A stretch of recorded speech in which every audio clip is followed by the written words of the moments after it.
Lee Zeldin, who was a member of the House Foreign Affairs Committee. Good evening, Congressman. You, along with Senator Ted Cruz, sent a letter to Secretary of State Kerry asking about this nonprofit group that sent $350,000, taxpayers' money, to back Netanyahu's rival. Did this violate their tax-exempt status, and what can you tell us? Well, the answer that we got back from Secretary Kerry was a partial response to some of our questions. One of the questions he didn't answer was with regards to the IRS tax-exempt status. So Secretary Kerry suggested Senator Cruz and I reach out to the IRS commissioner, so we did. And we're waiting for a response. This is a U.S. 501c3 tax-exempt charitable organization that worked with Obama's team, 12.5 Obama staffers, to try to oust Bibi. When you say 12.5 Obama staffers, you're saying, where were they trying to oust Bibi? They were working in Israel, so there was 270. His staffers were working in Israel? These were campaign staffers led by Jeremy Byrd, who was the president's national field director. 270 Strategies entered into a partnership with One Voice and V15 or Victory 15. They were running an Acorn Obama Organizing for America type campaign over there with the digital ads, the billboards, the phones. They were targeting Israeli voters. Why do you think that our president hates this man so much?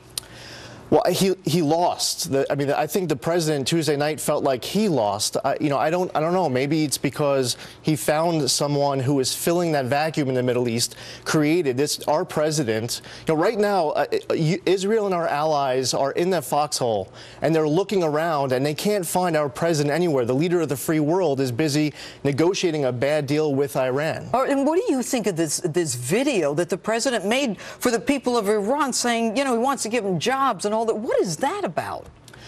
Well, I agree with you that his focus really should be on American interests, creating jobs here at home. He did the same exact thing with ISIS. When he had his extremism summit just a few weeks ago at the White House, he was saying one of the three prongs of tackling ISIS was to get them more jobs. I think that the president needs a refresher as to who our friends are and who our enemies are. But you know what? Anybody can tell you who our friends and who our enemies are, and you can't get into the president's mind, but are they naive enough to believe that they can negotiate a deal for Iran and protect us, the American people? No, the president is not pursuing a good deal with Iran. He's pursuing a bad deal that is going to trigger a nuclear arms race. Tell me why. Well, this is March Madness, I guess, is what the president is pursuing over there. There really is no good explanation as to why he is doing it. There is, fortunately, only a year and a half left in his second term in office. The length of our relationships with our allies like Israel and others will outlast this president's time in the White House. Let's hope so. Hopefully it doesn't cause too much damage in the meantime. Can the president cut Congress out of the Iran nuke deal? Well, the president would like to cut Congress out of everything. I mean, he looks at the Constitution. He sees himself as a monarch. He is the president and he is Congress. If you talk to him and you question him on this policy. But can he keep you out of this? He cannot. What would you do to stay in it? What do you do? Whatever he is seeking to agree to with Iran must come to Congress for our approval. If he does not receive our approval, he cannot just get rid of sanctions that were passed by Congress in the first place. All right, Congressman Lee Zeldin, good to have you here this evening. Thank you.